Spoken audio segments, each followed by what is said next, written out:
Assalamualaikum warahmatullahi wabarakatuh. Sampurasun. Apa kabar pemirsa? Semoga kondisi Anda baik-baik saja dan tidak stres. Khususnya orang-orang yang ada di kawasan Bandung Selatan, karena sekarang di musim hujan yang tampaknya mulai sudah ekstrim ini, Mel. Ya. Di Bandung Selatan ini setiap hari, hampir setiap hari mungkin dari arah Gede Bage gitu ya, Dayakolot sudah mulai banjir kembali. Semoga disabarkan, dan hingga saat ini sebetulnya kami masih terus mencari narasumber ya Mel ya, untuk membicarakan tentang banjir ini, cuman kami belum menemukan yang tepat atau mungkin belum ada yang bersedia, belum ada yang berkenan begitu. Karena ini sebenarnya isu yang berkelanjutan ya, tidak hanya saat ini saja. Sebenarnya dari kemarin-kemarin, dari tahun-tahun sebelumnya juga ini sudah menjadi bahasan yang sangat menarik untuk kita bicarakan, karena mungkin kalau kemarin-kemarin banjirnya belum separah sekarang begitu ya. Kalau sekarang ini bahkan ada yang menyebut waterpark Bandung itu kaya akan waterparknya ya kalau setiap musim hujan katanya. Bandung musim hujan romantis. Romantisnya itu ya wilayah saya aja, wilayah Dago. Dago ya, daerah utara romantis, selatan bangga, dan semoga saja ini cepat ada pergerakan ya, karena tampaknya pergerakan di kota Bandung ini tampaknya lambat sekali gitu. Kami pun media massa tidak melihat pergerakan yang masif dilakukan oleh pemerintah. Semoga saja nih dengan adanya cuitan sebetulnya cuitan sejak kapan tahu gitu ya di Twitter. Cuman semoga saja segera ada tindakan ya Melnya. Dan juga ada dua isu yang panas sebetulnya di kota Bandung ini. Yang pertama adalah banjir, yang kedua adalah tidak adanya transportasi umum. Sehingga ketika banjir menerjang, kemacetan panjang akan dihadapi, terutama jam-jam sibuk, jam-jam keluar rush hour ya, pulang kerja gitu ya. Betul sekali. Dan ini juga yang mungkin bisa menghambat aktivitas masyarakat. Kalau misalkan hujan besarnya terjadi pada saat malam hari atau di pagi hari, cenderung menuju subuh, menuju pagi begitu ya. Ini kan biasanya pagi hari juga lalu lintas menjadi tersendat, kemudian kita juga tidak bisa lewat, di mana ini mungkin jalan tercepat atau akses tercepat kita untuk menuju kantor, menuju sekolah, dan tempat-tempat yang kita lalui setiap harinya. Ini membuat masyarakat menjadi lumpuh kegiatannya semua, apalagi kalau misalkan di siang atau sore hari ketika masyarakat harus pulang ke rumahnya dan beristirahat. Bisa kebayang nggak sih kita harus terhambat di jalan beberapa jam gitu ya. Apalagi kita harus menerobos banjir, yang dimana banjir ini kan airnya itu tidak bersih ya, airnya itu kotor, bercampur sampah, dan mungkin kalau di beberapa wilayah Bandung Selatan ada yang sampai tercampur dengan limbah juga. Aduh, kebayang baunya, kotornya, itu bahaya loh sebetulnya. Itu bahaya untuk tubuh kita dan juga bahaya untuk kendaraan kita. Nah, ini yang paling penting. Banyak orang tidak berani menerobos karena tidak ada pilihan. Kalau menerobos nanti mogok dan membahayakan kendaraannya. Dan pemirsa, ada informasi yang sedang hangat di media sosial bahwasannya ini rumah dinas wali kota Blitar dirampok, sekitar 400 juta hilang dan petugas keamanan disekap. Ini kayak film, Mel. Ini kayak film. Ini pencurinya gila ini. Karena ini rumah dinas wali kota Blitar, Jawa Timur dirampok, kawanan perampok masuk melalui pintu bagian barat rumah dinas. Selain wali kota Blitar dan istrinya, 3 petugas Satpol PP yang berjaga juga ikut disekap. Pasca kejadian perampokan rumah dinas wali kota Blitar yang terjadi pada hari Senin dini hari, sejumlah petugas kepolisian berjaga di pintu pagar depan. Selain itu, petugas tim Inavis dari Mapolres Blitar juga masih melakukan olah tempat kejadian perkara.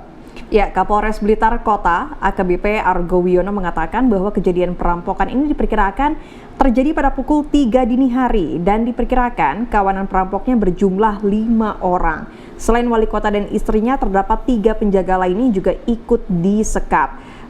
Kemudian dirinya juga mengimbuhkan bahwa saat ini Polres dari Blitar Kota dan juga di backup dari tim Diskrimum Polda Jatim sedang melakukan olah TKP dan rekonstruksi, dan mudah-mudahan bisa segera kami ungkap siapa saja pelakunya supaya bisa diamankan segera. Dan pelaku ini memang melakukan penyekapan terhadap korban, namun tidak ada yang terluka, dan barang yang terindikasi hilang yakni uang cash dan ada beberapa perhiasan milik istri wali kota. Uang cash yang hilang ini sekitar 400 juta rupiah.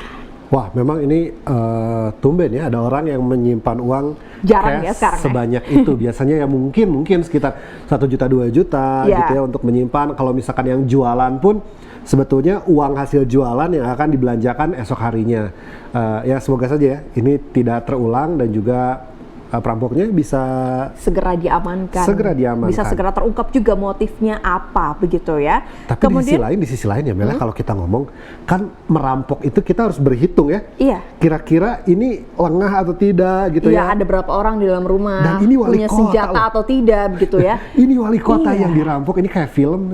Tapi yang saya pertanyakan, ini sistem keamanan atau pengamanannya seperti apa sampai bisa mungkin lengah dari aksi perampokan? Karena biasanya kalau orang-orang pejabat-pejabat petinggi ini kan rumahnya pasti ada yang menjaga di luarnya. Alarm gitu ya pasti ada ya. Safety-nya seperti apa begitu, mungkin bisa menjadi evaluasi ke depannya ya.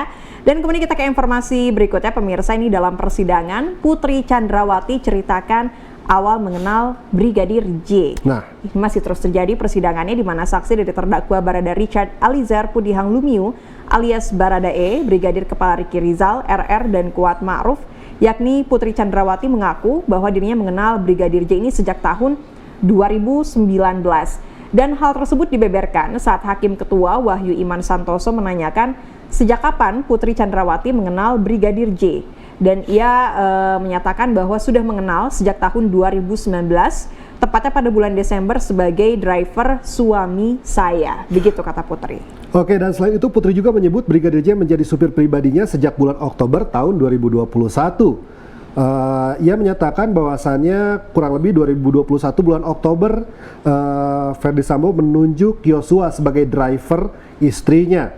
Dan tak hanya itu, Putri Chandrawati juga mengatakan Brigadir J kerap membantu kas operasional rumah tangga, tetapi ia bukan karungga katanya. Sebelumnya Pengadilan Negeri Jakarta Selatan kembali gelar persidangan kasus pembunuhan berencana yang mengakibatkan tewasnya Brigadir Nofriansyah Huta Barat. Dalam sidang tersebut, jaksa penuntut umum memanggil Putri Chandrawati sebagai saksi untuk terdakwa Barada E, Bribka RR, dan Kuat Ma'ruf. Ya, betul sekali. Kita masih menantikan sebetulnya hasil persidangan ini nanti kemana arahnya, begitu, karena mungkin semakin berputar-putar ceritanya dan bahkan semakin banyak lagi fakta-fakta terbaru yang terkuak di persidangan dari beberapa saksi yang dilibatkan. Ya, jadi kami sengaja dalam satu hari mungkin hanya memberikan 1 atau 2 informasi ya Mel ya. Iya, betul. Karena ya sudahlah, lebih baik kita fokus untuk informasi lain. Walaupun kami menginformasikan, kita harapkan saja ini persidangannya cepat selesai ya Mel. Betul sekali. Tapi ada insight lain sebetulnya dari persidangan kasus Brigadir J ini, di mana ada Barada E yang di Pengadilan Negeri Jakarta Selatan ini dibanjiri fans begitu. Bahkan kalau saya lihat di Twitter sampai ada merchandise-nya, ada topi, ada kaos, tulisannya Barada E begitu. Ini pemirsa, di Pengadilan Negeri Jakarta Selatan kembali gelar persidangan kasus pembunuhan berencana yang mengakibatkan tewasnya Brigadir J pada hari Senin kemarin. Dan di persidangan kemarin jaksa penuntut umum memanggil Putri Chandrawati sebagai saksi, dan kemudian tidak hanya itu saja, dalam pantauan dari tim tvrinews.com, fans dari Barada E sudah membanjiri Pengadilan Negeri Jakarta Selatan, baik itu di dalam ruang persidangan maupun di luar ruang persidangan sejak pagi sekitar pukul 8 waktu Indonesia Barat. Wow. Ini orang lain datang kerja gitu ya jam 8. Iya, betul. Kerja, sekolah, kuliah, ini adalah datang ke persidangan sebagai fans. Sebagai informasi, Barada Richard Eliezer Pudihang Lumiu alias Barada E merupakan salah satu dari kelima tersangka, yakni Brigadir Kepala Riki Rizal, Ferdi Sambo, Kuat Ma'ruf, dan Putri Chandrawati, terkait dengan kasus pembunuhan berencana yang menewaskan Brigadir Nofriansyah Huta Barat. Atas perbuatannya, kelima tersangka terkena pasal 340 tentang pembunuhan berencana, subsidiar pasal 338 KUHP tentang pembunuhan junto pasal 55 dan 56 KUHP dengan ancaman hukuman mati atau seumur hidup atau selama-lamanya 20 tahun. Ya, ini menarik ya. Kita bisa lihat sudut pandang lain, karena tidak hanya kasusnya saja yang menjadi sorotan, tapi ternyata salah seorang yang mungkin terlibat di dalamnya juga ini malah sekarang memiliki fansnya tersendiri begitu. Dan bahkan kalau lihat di media sosial, dia sampai ada yang mengeluh-elukan seperti idol-idol K-pop. Nah, kita lupakan ini sejenak, kita beralih ke informasi lain, bahwasannya ini tentang Formula E. Iya, betul. Ini Komisi Pemberantasan Korupsi mengungkapkan sejumlah kesulitan dalam menyelidiki kasus dugaan korupsi dalam penyelenggaraan Formula E di Jakarta. Wakil Ketua KPK Alexander Marwata mengatakan kendala yang dimaksud mulai dari permintaan dokumen hingga penggeledahan. Kami belum bisa minta bantuan ke SFO atau Serious Fraud Office atau KPK-nya Inggris, karena kedudukan FEO-nya itu kan ada di sana, kalau tidak salah untuk meminta dokumen atau meminta upaya bersangkutan dipanggil untuk klarifikasi. Selain itu, lantaran dugaan korupsi Formula E masih di tahap penyelidikan, KPK pun tidak bisa memaksakan kehadiran seseorang untuk dimintai keterangan sebagai saksi. Ya, betul sekali. Di mana dalam tahap penyidikan ini nanti pihaknya akan memanggil calon saksi. Kalau misalkan calon saksi itu sifatnya masih volunteer sebetulnya. Dan kendala lainnya di tingkat penyelidikan, ujarnya terkait dengan penggeledahan. Jadi penggeledahannya hanya dilakukan di Jakpro saja, tidak bisa di tingkat penyelidikan. Dan sebelumnya Ketua KPK Firly Bahuri menyebutkan penyelidikan kasus dugaan korupsi Formula E ini masih berjalan hingga saat ini. Dia menegaskan bahwa kerja-kerja penegakan hukum oleh KPK tidak akan terpengaruh oleh apapun. Ya, memang kalau nggak salah ini pemirsa, BPK sudah menyatakan bahwa ini tidak ada dugaan korupsi. Betul. Cuman jika KPK menemukan, maka harus diselidiki ya Mel ya. Karena kita tidak memandang siapapun gitu ya yang terlibat ya harus kena, karena ini berkaitan dengan uang negara. Kita akan beralih masih dari dunia olahraga. Jika tadi kita membahas tentang Formula E, sekarang tentang evaluasi World Tour Final 2022 nih pemirsa, bahwasannya PBSI ya melakukan evaluasi. PBSI ini masih melakukan evaluasi. Ini pengurus Pusat Persatuan Bulu Tangkis seluruh Indonesia memaparkan bahwa hasil evaluasi terhadap timnas yang berlaga di World Tour Final 2022 di Bangkok, Thailand, diketahui sejumlah pemain masih belum maksimal dalam mengatur fokus. Dari turnamen akhir tahun itu, Indonesia hanya memboyong 2 gelar runner-up yang diraih ganda putra Hendra Setiawan dan Muhammad Ahsan, juga tunggal putra Antoni Sinisuka Ginting. Ya, Kepala Bidang Pembinaan dan Prestasi Persatuan Bulu Tangkis seluruh Indonesia, Rioni Mainaki, menyampaikan, secara keseluruhan, kalau dilihat perjuangan dari para atlet bulu tangkis Indonesia ini sudah sangat maksimal. Apalagi melihat yang baru bermain seperti Gregoria dan Rinov juga Pita, semua semangatnya luar biasa, tidak mudah menyerah dan kemauan untuk menangnya sangatlah besar. Akan tetapi memang terdapat beberapa hal yang perlu diperhatikan. Menurutnya nih, saat berlaga di final Ahsan Hendra ada penurunan fokus terutama, namun turut dimaklumi karena ada sejumlah faktor seperti usia, lalu kondisi dari babak awal yang sudah main habis-habisan, sama halnya dengan Fajarian. Secara skill mereka sudah bagus, tapi kerap kali hilang fokus di poin-poin penting dan terkadang performanya masih belum konsisten. Ya, Fajarian sebetulnya unggulan pertama, cuman kalah oleh yang kemarin menang World Tour Final, begitupun Hendra Aksan. Semoga saja ini tahun depan akan ada perbaikan. Betul karena sekali. Pita pun sangat baik, cuman cedera punggung. Jonathan Klisi ya kalahnya sama Ginting gitu ya. Betul. Dan Axel Hasan memang belum bisa terkalahkan, sementara itu dari sektor ganda putra pun memang belum maksimal. Semoga saja lah ya tahun depan ya. Bisa, tapi kalau melihat tunggal putra ini seperti Jonathan Christie, Ginting, sebetulnya levelnya sudah sama ya dengan lawan-lawannya. Betul. Tapi mungkin lebih kepada siapa yang lebih siap nih di lapangan. Betul, kurang lebih mungkin kayak gitu aja ya. Mentalnya nih, adu mental juga. Karena ternyata bulu tangkis tuh sepadat. Karena sebelum TVRI menayangkan secara langsung lewat rumah bulu tangkis gitu ya, saya tuh nggak tahu Mel, bahwasannya bulu tangkis itu ternyata seriesnya cuma beda 2 minggu, beda 1 minggu.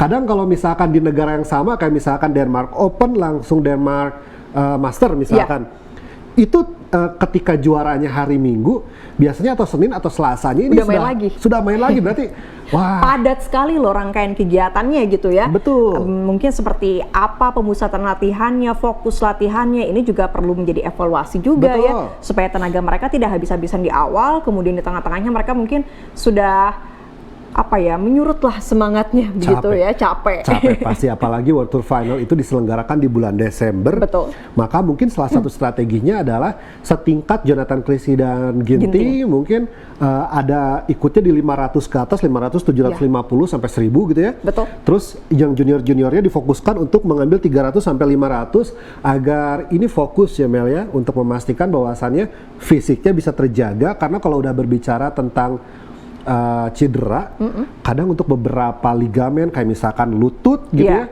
itu bisa 6 bulan Mel istirahatnya. Pulihnya. Betul. Gitu ya. Dan ketika pulih pun kan tidak bisa performa 100% gitu.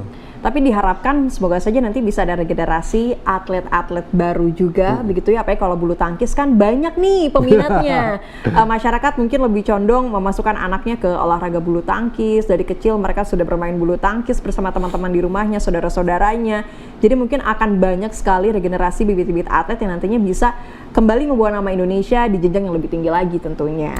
Betul, memang tidak semua anak, tidak semua keluarga punya akses untuk ke GOR. Betul. Tapi biasanya anak-anak pada main bulu tangkis ya nggak sih? Amel ikut main nggak sih? Dulu saya juga sering loh, kadang raketnya pun raket apa adanya aja. Kadang misalkan kayak papan juga dipakein buat nepak-nepak gitu ya istilahnya kalau orang Sunda gitu. Main apa aja pokoknya sejenis kayak bulu tangkis. Karena mungkin bulu tangkis adalah olahraga pertama yang dikenalkan di lingkungan keluarga ya. Karena kita sering menyaksikan pertandingannya di televisi gitu. Betul, dan dulu itu kan kalau pertandingan bulu tangkis fokus di TV ya, Mel. Iya. Kalau sekarang kan bisa lewat handphone gitu. Betul, ya, media streaming gitu. Dulu tuh lewat televisi semua orang, jadi teriak-teriaknya lebih seru ya, Mel. Iya, nobar. Pemirsa, setelah jeda akan ada obrolan menarik. Kita akan membahas tentang informasi-informasi yang sedang menarik dan hangat di media sosial dan juga di lapangan. Ternyata mungkin belum terungkap. Jangan kemana-mana, tetap bersama kami di Sampurasun.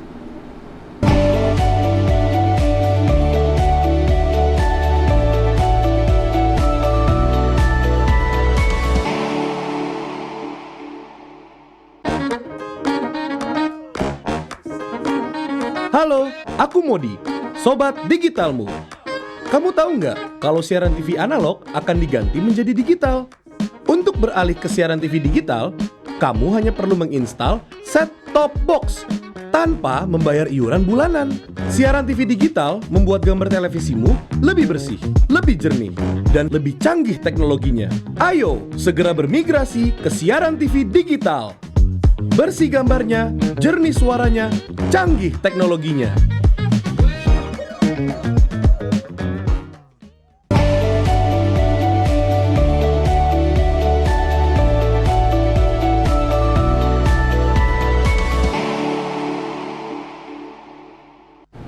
Ada masih bersama kami di Sampurasun. Nanti kita akan masih membahas sesuatu yang trending, baik itu di media online, media sosial, atau mungkin seputar informasi di lapangan yang ternyata memang belum sempat ada klarifikasi atau konfirmasinya nih. Betul, jika melihat Twitter nih Mas, sekarang, ya bukan sekarang, sebetulnya ini unggahan tadi malam pukul 19 waktu Indonesia Barat, bahwa memang Bojong Soang ini sampai jam 7 loh Mel. Kemarin malam ya?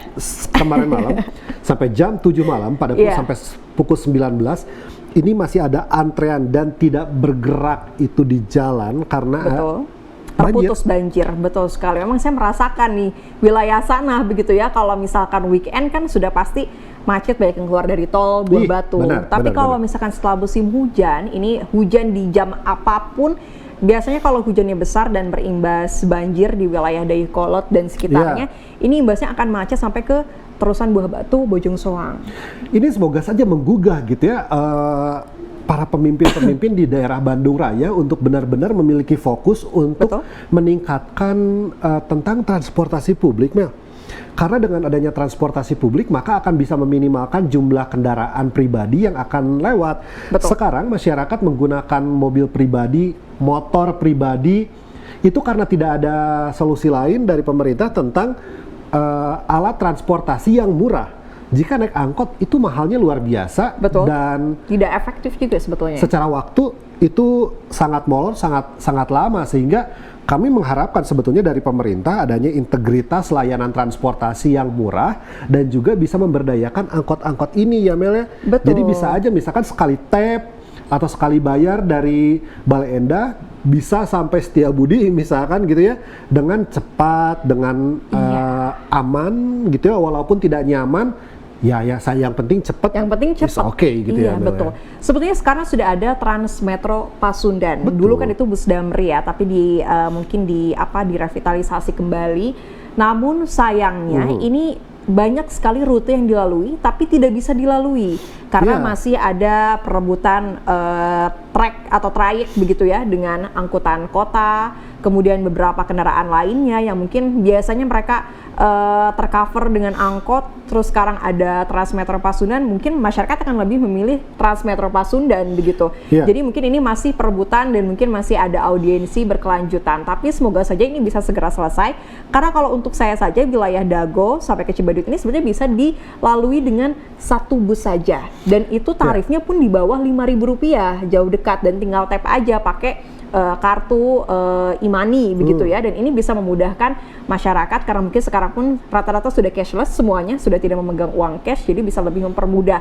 Namun sayangnya tadi aturan-aturan terkait rute, bahkan haltenya pun tidak ada begitu. Jadi gimana masyarakat mau naik bus kalau harus naik di halte, tapi ternyata haltenya nggak ada, kan kita bingung ya, posisi halte yang tepatnya itu ada di mana sih gitu. Betul, karena tidak ada pilihan lain yang lebih efektif, lebih murah, lebih cepat selain kendaraan pribadi. Tidak ada solusi lain. Jika saja ada solusi lain, ya pasti masyarakat pun akan memiliki pilihan ya Mel ya. Sementara sekarang memang tidak diberikan pilihan apapun. Ini menariknya pemirsa tentang kawasan Dayakolot, daerah Kopo. Ini ada cuitan gitu ya dari depan Turas, ya dia bilang Jalmi paling sabar di dunia, Jalmi paling sabar di dunia, GK Kopo mah rada gideg.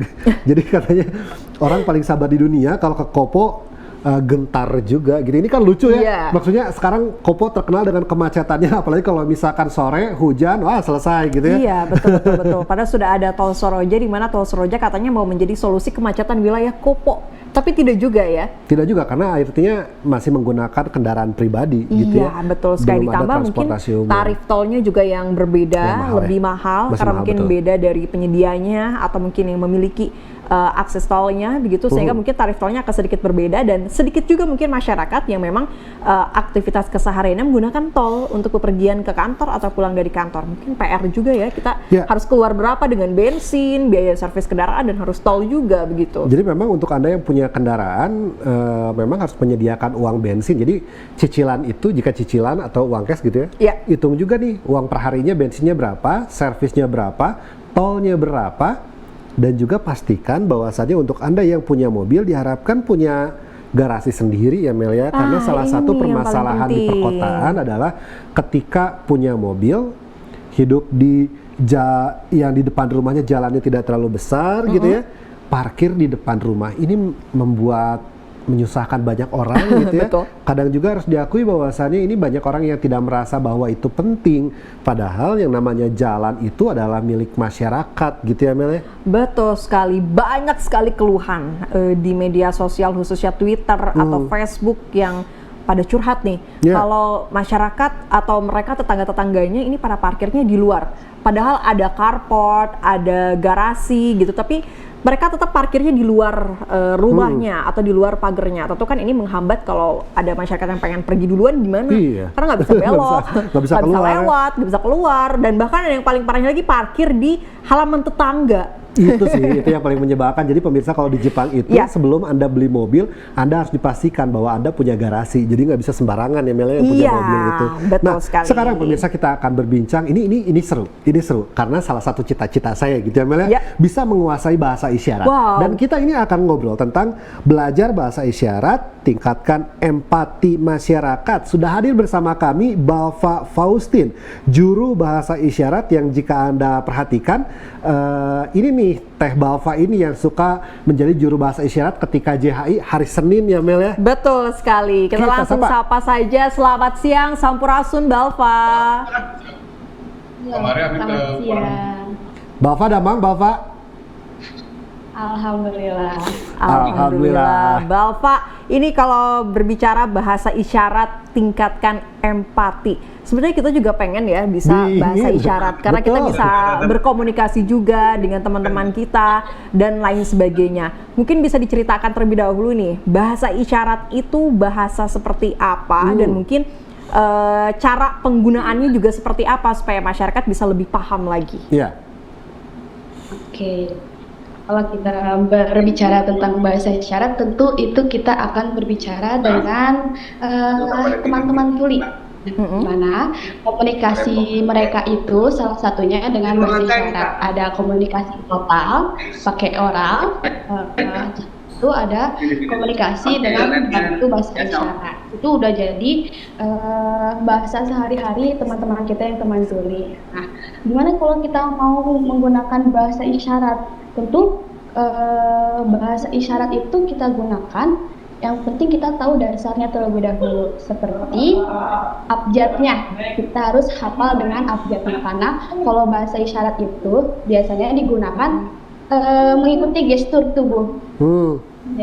Mimik muka juga harus main pada saat kita berbahasa isyarat, berkomunikasi dengan teman-teman tuli, seperti itu. Oke, nah Balfa kan tidak tuli, lalu Balfa pun sebetulnya ya bukan disabilitas gitu ya, yang membutuhkan bahasa isyarat dalam keseharian.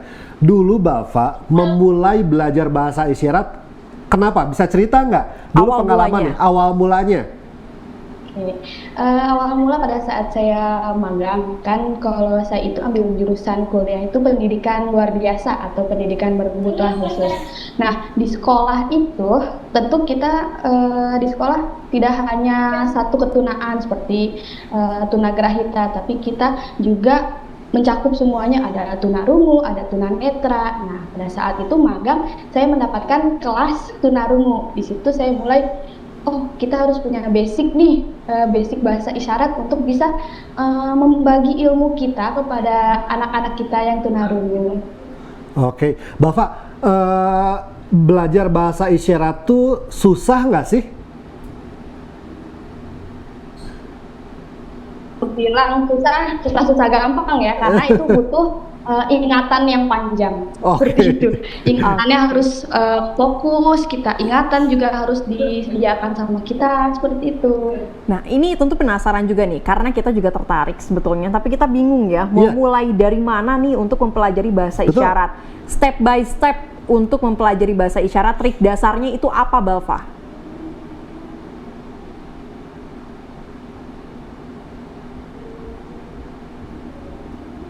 Halo Bapak. Tampaknya pemirsa ada kendala jaringan. Betul. Ini memang menarik pemirsa, bahwasanya sekarang itu kan JHI setiap hari Senin ada Balfa nih yang membantu masyarakat tunarungu ini atau teman-teman tuli ini bisa tetap menyimak berita yang diinformasikan oleh Jawa Barat hari ini. Kalau Amel, kenapa mau?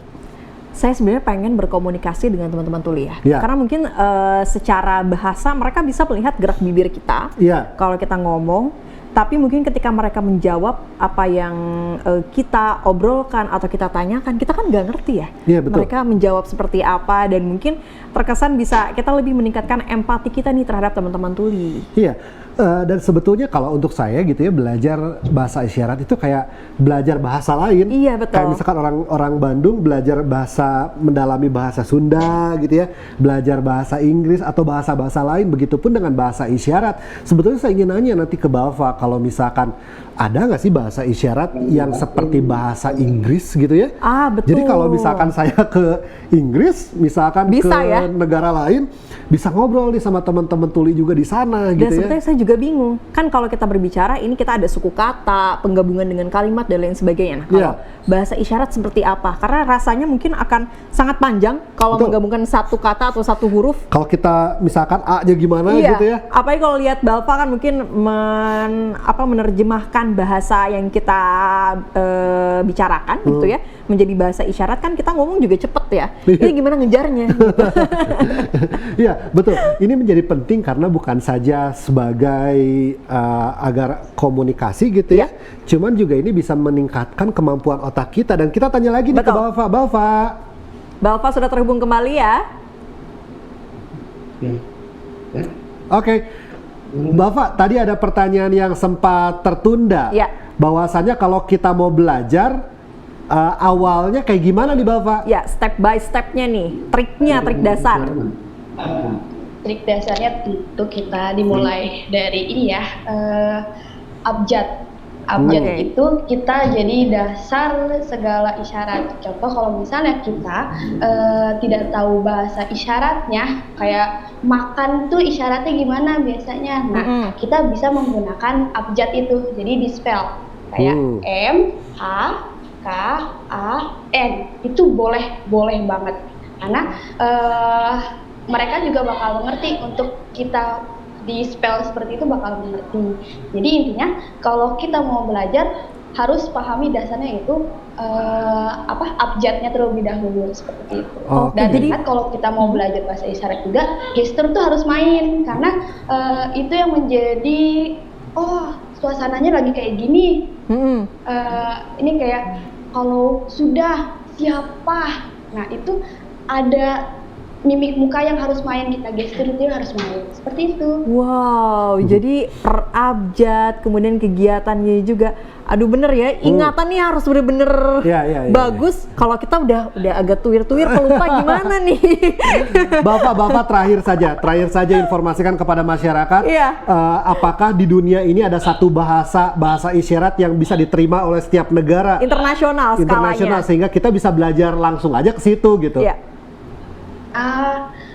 Kalau kita lihat tuh ada yang namanya SIBI ya, SIBI, Sistem Isyarat Bahasa Indonesia. Nah itu tuh serapan dari luar negeri, Inggris. Nah jadi kalau kita menggunakan bahasa itu kemungkinan kita bakal bisa nyambung dengan teman-teman tuli di seluruh dunia seperti itu. Oke, terima kasih Mbak Alfa atas waktunya. Ini waktunya terlalu singkat memang untuk ngobrol tentang bahasa isyarat, tapi semoga obrolan singkat ini bisa memotivasi masyarakat Jawa Barat untuk bisa belajar bahasa isyarat ke depannya, Mel ya. Iya, betul sekali. Terima kasih Mbak Alfa atas waktunya. Selamat siang, Sampurasun. Siang. Wah, itu tuh tadi trik dasarnya, pelajari dulu abjad, terus kita juga harus ekspresif ya. Kita harus ada mimik wajah yang mungkin bisa menggambarkan situasinya seperti apa. Jadi kalau sedih harus nunjukin sedih ya Mel ya. Wah, kita agak fake nih, gimana nih?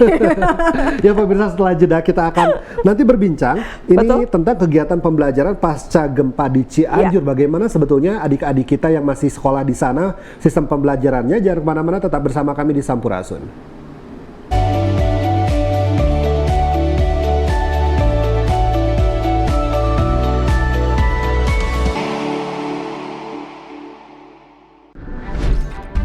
Halo semuanya, aku Modi, maskot TV Digital Indonesia. Aku akan membantu semua orang menuju migrasi TV digital. Di mana? Di siarandigital.id dan call center 159. Ayo semuanya, dukung migrasi TV digital. Bersih gambarnya, jernih suaranya, dan canggih teknologinya.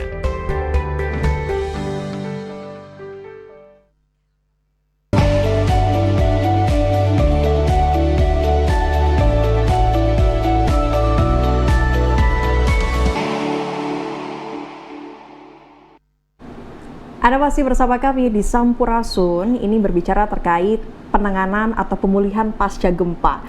Tentu waktunya tidak akan sebentar. Beda rasanya seperti kalau kita terjatuh, mungkin besoknya sudah bisa beraktivitas normal kembali ya. Tapi kalau gempa, apalagi yang terjadi di Cianjur dengan magnitudo yang besar dan dampak yang banyak sekali dirasakan, tidak hanya pada psikis tapi kerusakan material juga, ini pasti perubahan yang sangat drastis khususnya pada kegiatan pembelajaran anak-anak sekolah. Jadi memang kerusakan itu bukan saja bangunan. Betul. Bangunan itu jika menurut pemerintah yang membangun itu 3 minggu bisa selesai satu bangunan. Tapi jauh dari itu, ada sistem yang rusak pemirsa. Sistem kesehatan, sistem pendidikan, ini rusak sehingga masyarakat pun masih ada takut jika keluar gitu ya. Sistem pendidikan yang terbengkalai, bayangkan saja setidaknya 2-3 minggu adik-adik kita ini sekolahnya agak terhambat ya Mel ya? Betul. Maka harus mengejar. Lalu bagaimana proses mengejarnya? Apakah bisa belajar di tenda-tenda pengungsian dengan kondisi yang memang tidak kondusif seperti di kelas sekolah ya Mel ya? Betul sekali. Ditambah mungkin gempa susulan masih terus terjadi di sana. Kepanikan dan ketakutan dari anak-anak sehingga mungkin pembelajaran pun tidak akan fokus kepada materi pelajaran yang sudah disusun pada saat sebelum gempa.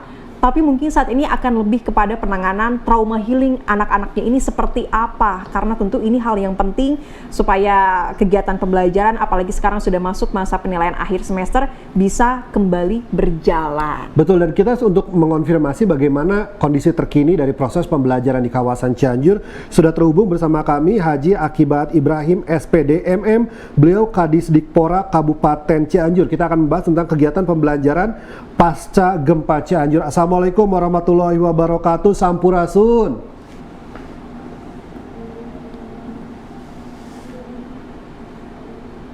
Sampurasun, Pak Akib.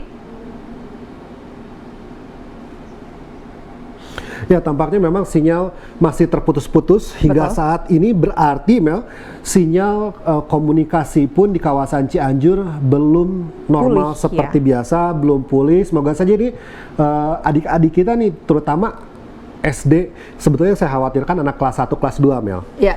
Karena kelas 1, kelas 2 ini adalah guru-guru super itu sebetulnya guru-guru kelas 1, kelas 2 menurut saya, karena di kelas 1, kelas 2 ini anak-anak belajar membaca dan belajar berhitung.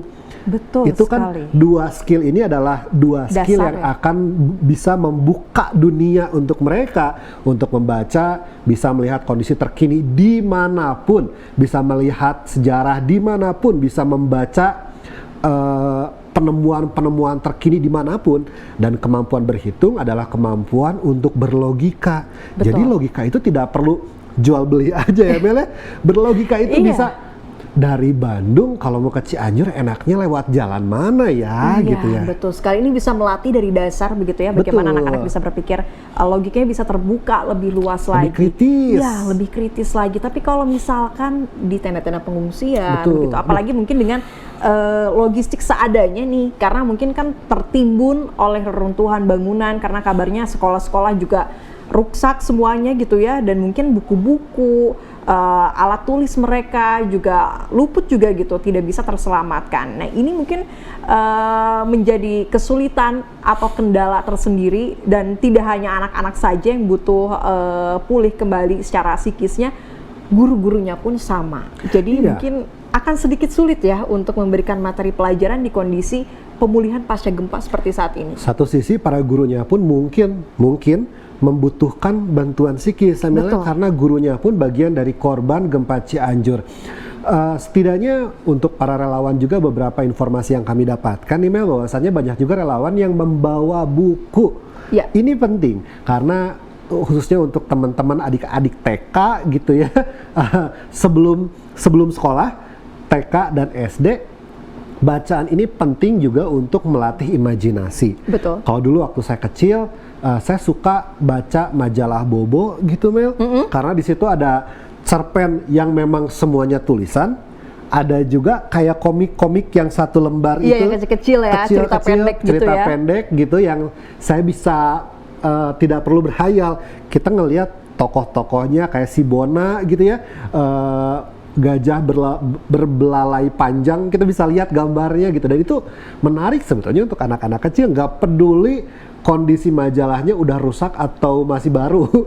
Betul sekali. Anak-anak itu kan biasanya lebih suka gambar ya. Iya, Kalau benar. di majalah Bobo itu kan tidak hanya tulisan saja. Kadang tulisannya sedikit-sedikit ya sebetulnya, Iya, tapi ada gambarnya. Mungkin kalau usia seperti kita sudah lebih dewasa, sudah lebih besar begitu, kita bisa berimajinasi sendiri. Tulisannya seperti ini, oh mungkin suasana yang sedang ada di tulisannya seperti ini yang ada di Ya, pikiran kita. betul. Tapi kalau anak-anak ingin yang real, mungkin lebih banyak gambar yang lucu-lucu, warna yang menarik sedemikian rupa. Ini tentu akan membuat mood anak tersebut juga jadi lebih baik lagi ya. Juga biasanya kalau di majalah-majalah anak seperti itu juga kan ada waktu mewarnainya gitu ya Mel ya. Nah, mewarnai ini sebetulnya untuk meningkatkan imajinasi anak, kalau untuk orang dewasa untuk bisa meminimalkan stres gitu. Betul sekali. Kita akan coba hubungi lagi Pak Akib, Kadisdikpora Kabupaten Cianjur. Kita akan hubungi melalui line telepon. Selamat siang Pak Akib, Sampurasun. Halo, assalamualaikum Pak Akib. Halo? Pak Akib bisa mendengar suara kami di studio? Halo? Ya? Halo, Pak Akib, kumaha Mang? Alhamdulillah, Pak. Alhamdulillah. Alhamdulillah baik. Pak Akib, ini pasca gempa di Cianjur, tentu kondisi belajar mengajar belum pulih sepenuhnya ya Pak ya. Bagaimana mungkin saat ini proses pembelajaran kepada anak-anak di Kabupaten Cianjur yang terdampak gempa, Pak? Oh iya, terima kasih. Alhamdulillah kami dari Dinas Pendidikan Kabupaten Cianjur melakukan tahapan ya dalam pengelolaan pasca gempa. Yang pertama untuk tahap pertama pada saat selesai pelaksanaan gempa itu untuk halo ya, silakan Pak. Ya, untuk tahap pertama kami berfokus kepada pendataan warga sekolah yang terdampak gempa, kemudian memverifikasi data sekolah, bangunan fasilitas yang terkena gempa, kemudian melaporkan dampak gempa dan kebutuhan persekolahan itu pada tahap awal. Kemudian kita mengevaluasi lingkungan sekolah untuk persiapan tempat pembelajaran, kemudian pendirian kelas-kelas darurat untuk kebutuhan ruangan belajar anak. Itu kita lakukan termasuk dengan pemasangan tenda-tenda, walaupun sampai hari ini memang masih ada juga lokasi-lokasi yang belum terpenuhi kebutuhannya.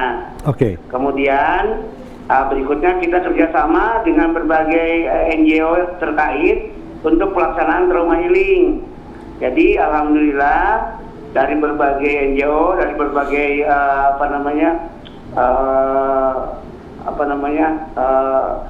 relawan yang datang kepada kita, baik dari universitas, dari relawan-relawan yang lain, begitu banyak dan membantu kita dalam memberikan trauma healing kepada anak-anak kita, baik di tenda darurat maupun di tenda sekolah yang sudah kami siapkan. Oke, Pak, sebelumnya Pak, kami ingin mendapatkan informasi juga dari Bapak secara langsung bagaimana kondisi fasilitas pendidikan jika dilihat secara keseluruhan akibat gempa ini, Pak. Bisa share informasinya, Pak? Iya, terima kasih. Untuk fasilitas pendidikan, kalau kita secara keseluruhan di Kabupaten Cianjur, misalnya tingkat dasar ya, SD kita ini yang terkena kemarin 169 sekolah dari 1.238 sekolah. Jadi yang paling parah di 3 kecamatan, Pak. Untuk di 3 kecamatan yang paling parah, totalnya di 16 kecamatan. Ya, terutama daerah Cugenang, daerah Cianjur Kota, daerah Orung Kondang, kemudian berikutnya daerah Pacet dan Karangtengah. Itu Pak. Kemudian kerusakan yang terjadi itu rusak berat itu ada 249 yang rusak berat. Kemudian yang lainnya rusak sedang dan rusak ringan datanya. Oke, baik. Berarti kerusakan berat ini umumnya sekolah-sekolah atau bangunan sekolah yang berada di pusat gempa, begitu ya Pak? Betul. Ya, kurang lebih ya Pak? Betul. Lalu kemudian kemarin pasca ditemukan patahan Cugenang, begitu, patahan yang baru begitu ya dinyatakan oleh BMKG dan harus ada relokasi penduduk di sekitar pusat patahan tersebut. Bagaimana dengan sekolah-sekolah yang ada di sana, Pak? Apakah nanti juga akan turut direlokasi dan apakah keseluruhan semuanya jumlah sekolah yang direlokasi akan sama di tempat relokasi yang baru atau mungkin ada penggabungan sekolah? Bagaimana, Pak? Ya. Untuk masalah proses relokasi ini kan kita sedang ditangani oleh PUPR di pusat. Di seluruh kecamatan yang ada di Kabupaten Cianjur itu dievaluasi dan dinilai baik mengenai kondisi lingkungannya maupun kondisi bangunannya oleh pihak PUPR. Kemudian PUPR lah yang memberikan rekomendasi dan mengerjakan pekerjaan untuk rusak berat itu, termasuk relokasinya, Pak. Oke, Pak, lalu hingga saat ini kan kemarin adik-adik juga menjalani UAS ya Pak ya? Iya. Proses pembelajaran sekarang Pak, apakah semua sekolah sudah masuk atau memang ada beberapa anak-anak yang sekolahnya masih di tenda-tenda pengungsian? Iya, terima kasih. untuk masalah pembelajaran bagi yang rekan-rekan sekolah-sekolah yang rusak berat itu masih ada di tenda, bahkan sebagian ada yang di pengungsian. Pola pembelajarannya kita memberikan kesempatan mereka untuk memilih, ada yang melaksanakan daring, ada yang melaksanakan kombinasi daring dan luring, ada juga yang sudah luring di tempat-tempat pengungsian. Kemudian proses awal sekarang ini tahapannya baru di posisi bagaimana memulihkan psikisnya, Pak. psikososialnya begitu ya. Jadi itu yang kami lakukan sekarang ini. Nah, pembelajaran secara efektif belum dilaksanakan, baru nanti tanggal 19 kita launching efektif pembelajaran bagi yang terkena musibah gempa. Pak, menarik tadi tentang psikis anak-anak. Yang Bapak lihat psikis anak-anak yang terakibat gempa di pusat-pusat gempa, kondisinya seperti apa sih, Pak? Yang di pusat gempa kondisinya memang kalau lihat kondisi lingkungan untuk pembelajaran memang sangat memprihatinkan, Pak. Ya, termasuk dengan untuk masalah fasilitas pembelajarannya, pakaian-pakaian untuk pembelajaran, itu mereka memang sangat-sangat membutuhkan daya dukung, bantuan begitu ya untuk menjelaskan. Tapi dengan adanya trauma healing yang diberikan oleh rekan-rekan para relawan, mulai bangkit sekarang, bahkan sudah ada semangat untuk berangkat ke sekolah, untuk belajar bersama lagi, sudah muncul semangat mereka, ya. Bahkan guru-gurunya juga mulai bergerak membantu pelaksanaan trauma healing. Baik. Jadi saat ini kondisi psikologis anak-anak sudah mulai pulih kembali perlahan, begitu ya Pak ya, walaupun mungkin kegiatan belajar mengajar belum sepenuhnya normal. Mungkin Pak, kedepannya ini apa target yang ingin segera diselesaikan oleh Kadisdikpora begitu untuk bisa segera memulihkan kembali kegiatan pembelajaran di Kabupaten Cianjur, khususnya wilayah yang sangat parah terdampak dari gempa kemarin, Pak?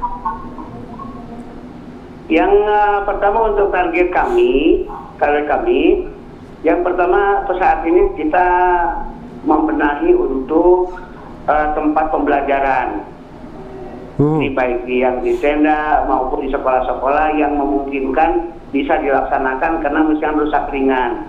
Itu yang pertama targetnya. Kemudian yang kedua memastikan seluruh sekolah sudah ada trauma healingnya, sehingga anak-anak sudah punya semangat untuk kembali lagi ke sekolah.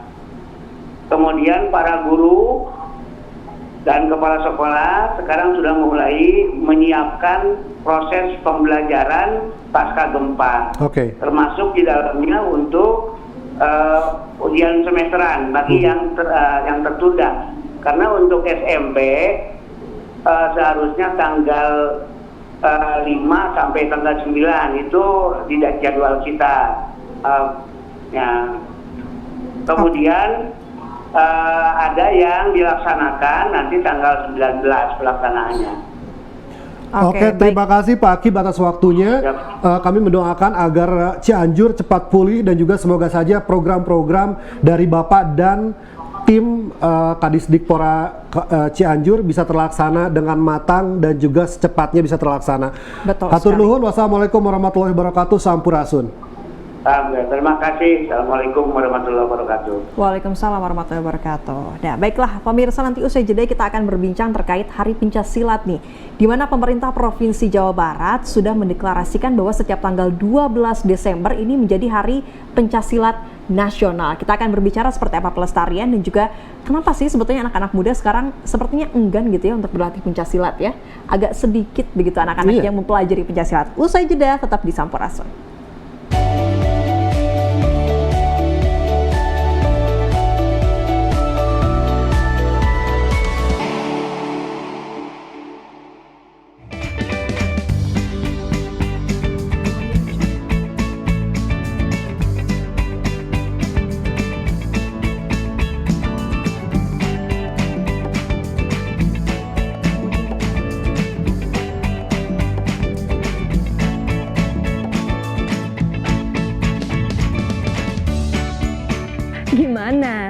Bersih dan jernih kan siarannya? Jangan khawatir, semua ini gratis. Tidak perlu beli kuota internet dan nggak perlu biaya berlangganan. Bagi kamu yang masih menggunakan TV analog, cukup dengan satu langkah mudah. Untuk televisi yang sudah siap digital, cukup scan ulang siaran TV kamu untuk menangkap siaran TV digital. Banyak pilihan programnya, bersih gambarnya, jernih suaranya, dan canggih teknologinya. Ayo, kita beralih ke siaran televisi digital.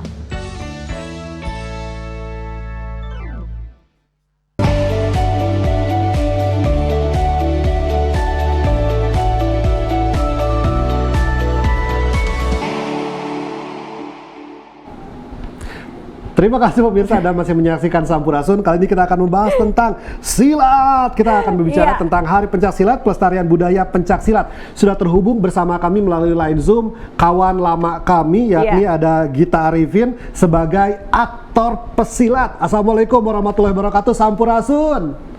Sampai Sakang Teteh. Apa kabar Gita? Alhamdulillah, kabar baik. Alhamdulillah. Nih, Gita, kalau mungkin tadi di awal juga saya sudah menyampaikan ya, kita udah bilang kalau tanggal 12 Desember ini sudah ditetapkan sebagai Hari Pencaksilat Nasional. Nih, Gita sebagai aktor pesilat, bagaimana nih melihat perkembangan pencaksilat saat ini?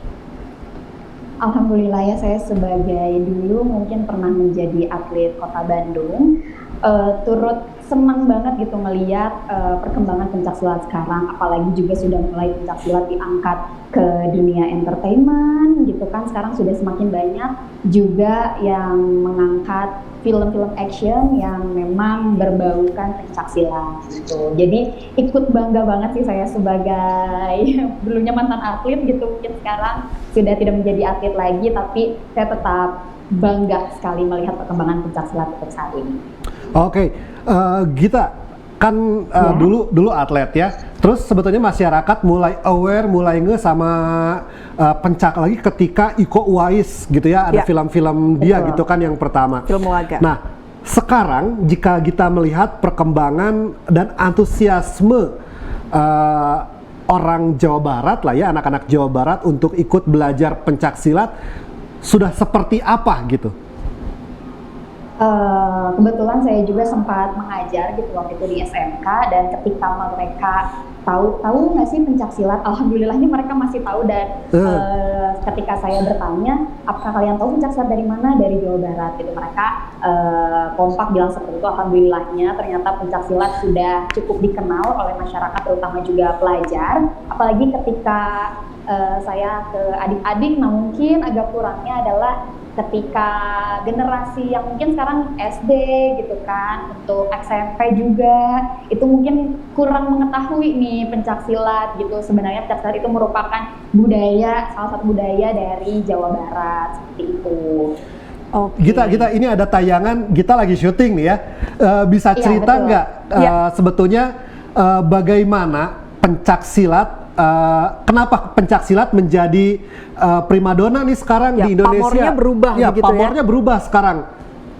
Ya, menurut saya sendiri kan ikon pencaksilat itu dikenal banyak ya sebenarnya, mungkin yang bermain film juga, dan salah satunya juga Iko Uwais yang saya sangat saya ngefans banget gitu sama Kang Iko Uwais, sama Kang Yayan Ruhian, Kak Cecep gitu, yang mungkin sudah berkecimpung di dunia persyutingan sudah dari lama gitu. Mereka aktor yang sudah lama membawa pencaksilat ke ranah entertainment seperti itu. Dan ketika awalnya Iko Uwais itu membawakan satu pencaksilat yang tidak dari Jawa Barat gitu, tapi itu cukup mengenalkan, oh ini loh kita punya budaya Indonesia itu, salah satunya adalah pencaksilat yang wajib sekali kita lestarikan seperti itu.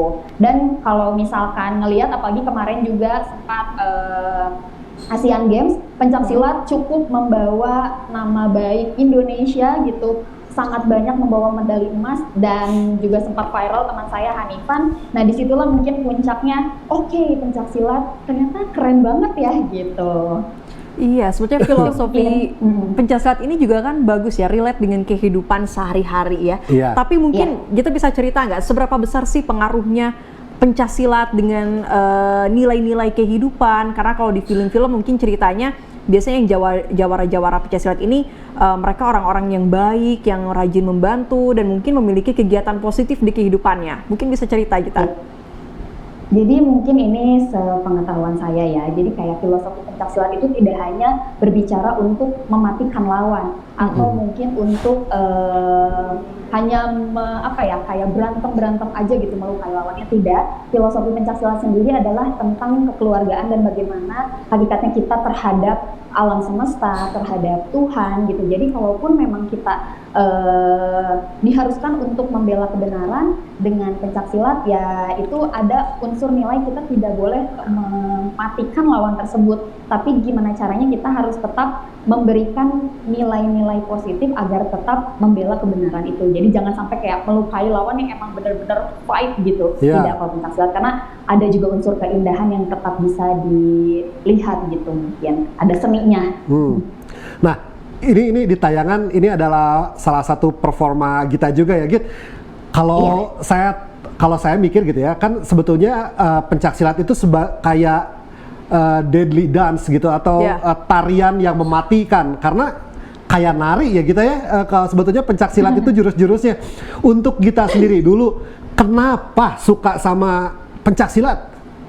Ya, ini ceritanya lumayan long short story. Jadi kayak awalnya saya mengikuti pencaksilat itu kelas 3 SD, berawal dari ekskul sekolah. Waktu itu kayak biasalah anak-anak ya, kalau misalkan siapa yang berani ke depan gitu, saya waktu itu tiba-tiba saya kayak gitu. Nah, kayak muncullah keberanian untuk memperagakan pencaksilat di depan teman-teman. Terus biasalah waktu itu anak kecil dipuji langsung rebang ya, kayak wah aku dibilang bagus nih sama guru aku. Akhirnya aku mengikuti private gitu di perguruanku, Gelar Pusaka Pusat Bandung. Nah dari situlah mulai diajak, ayo yuk ikut lomba, ikut festival, dan ternyata ketika saya terus, seru ya pencaksilat, dan apalagi mungkin sampai sekarang juga pesilat, untuk sekarang sudah lumayan banyak gitu pesilat-pesilat perempuan, dan kebetulan waktu itu masih sedikit dan belum terlalu terblow up. Jadinya alhamdulillah ketika saya berniat, udah kayaknya saya harus rehat dari pencaksilat, saya ingin mencoba yang lain gitu, misalkan kayak di dunia entertainment yang lain, tapi ternyata saya tidak bisa lepas dari pencaksilat karena saya udah